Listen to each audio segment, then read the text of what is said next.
নমস্কার বন্ধুরা, মালার ওভেনে আপনাদের সবাইকে স্বাগত। আজকে বানাবো বাটা মাছের ঝাল। বাটা মাছ নিয়ে নিয়েছি, মাছের মধ্যে ডিমও আছে। মাছগুলোকে ভালোভাবে ধুয়ে পরিষ্কার করে নিয়েছি। 4 পিস মাছ আমি এখানে নিয়ে নিয়েছি। দিয়ে দিলাম হলুদ আর লবণ। ভালোভাবে মাছগুলোকে নুন হলুদ মাখিয়ে 10 মিনিটের জন্য রেখে দেবো। বাটা মাছের ঝালটা আজকে আমি সর্ষে আর পোস্ত দিয়ে বানিয়েছি। 10 মিনিটের জন্য মাছগুলোকে রেখে দিচ্ছি।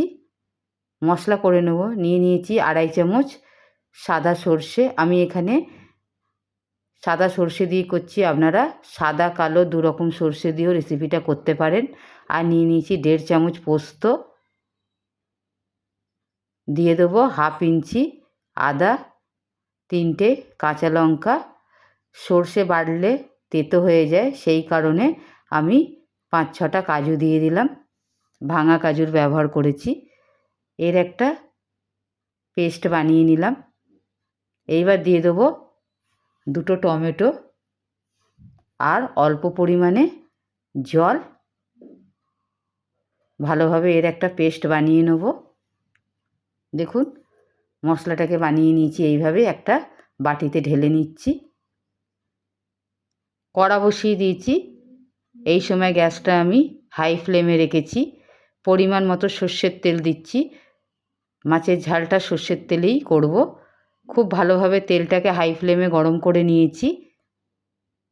মাছগুলোকে ভেজে নেব একটু লাল করে।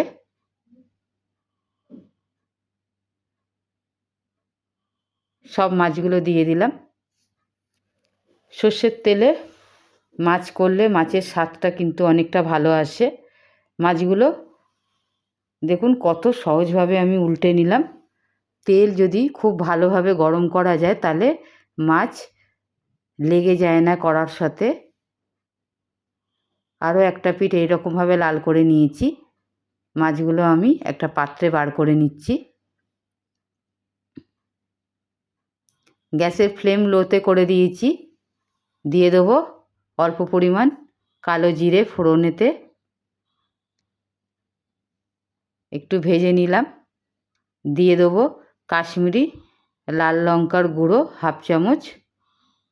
1/2 চামচ হলুদ গুঁড়ো দিয়ে দিলাম। একটু ভেজে নিলাম। দিয়ে দেবো সর্ষে পোস্ত বাটাটা। তেলের সঙ্গে ভালোভাবে মিশিয়ে নিলাম। এই সময় গ্যাসটা আমার মিডিয়ামে আছে। মশলাগুলোকে 5 মিনিট ভেজে নেব। দেখুন তেল ছেড়ে দিয়েছে। দিয়ে দিলাম পরিমাণ মতো লবণ। আর একটু মশলাটাকে ভেজে নেব।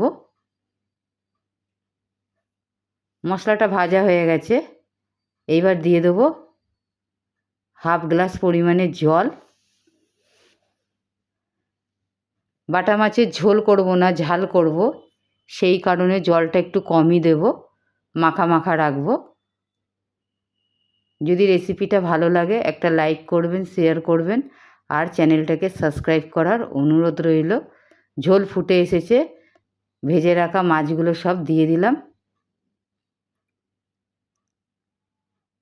2-3 মিনিট মিডিয়াম ফ্লেমে মাছগুলোকে একটু ফুটিয়ে নেব।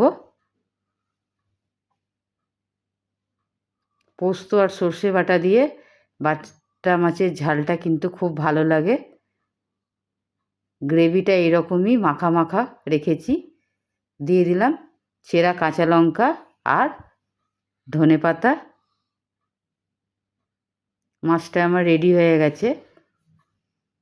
গ্যাসের ফ্লেম আমি এবার অফ করে একটা পাত্রে বার করে নিচ্ছি।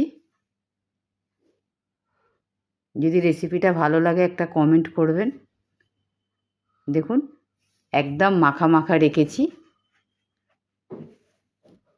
ভালো থাকবেন, সুস্থ থাকবেন। আবার দেখা হবে অন্য কোনো রেসিপিতে। ততক্ষণের জন্য নমস্কার।